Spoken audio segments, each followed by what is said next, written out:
As a freelance developer, how can you maximize your income? The answer is that you should build your applications serverless.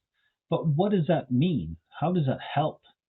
In a typical application, the user would be using a browser or an app, which is the UI, which would send API calls to a server somewhere to read and write data. And that would usually connect to a database server to complete the request. So there has to be servers.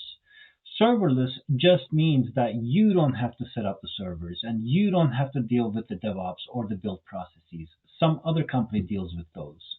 In this video, we're going to use WebDigital as the UI and the API layer and Neon Postgres database for data storage. So let's go to neon.tech, which is very easy to subscribe, by the way, and set up your own database.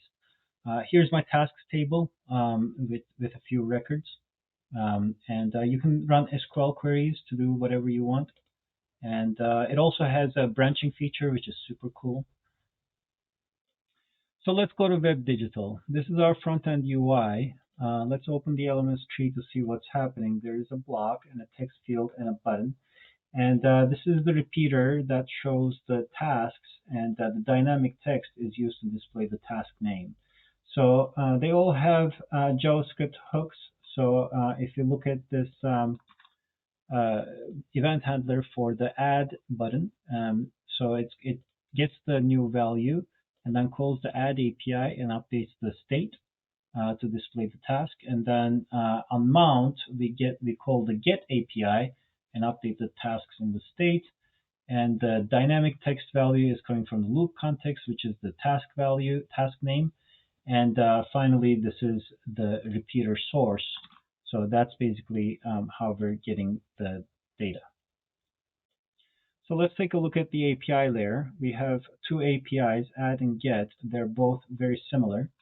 First we import the Neon library, and then we get the Neon secret, which is what you can see in Neon dashboard. And then we execute our SQL. In this case, we're doing an insert, but for the other one, we're actually doing a select.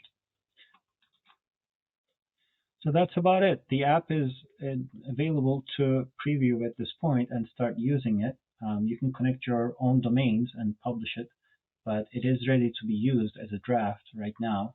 And let's add a record and see that it's actually working. Let's add test 9, and we go to the Neon tasks, and the record is there. That's about it.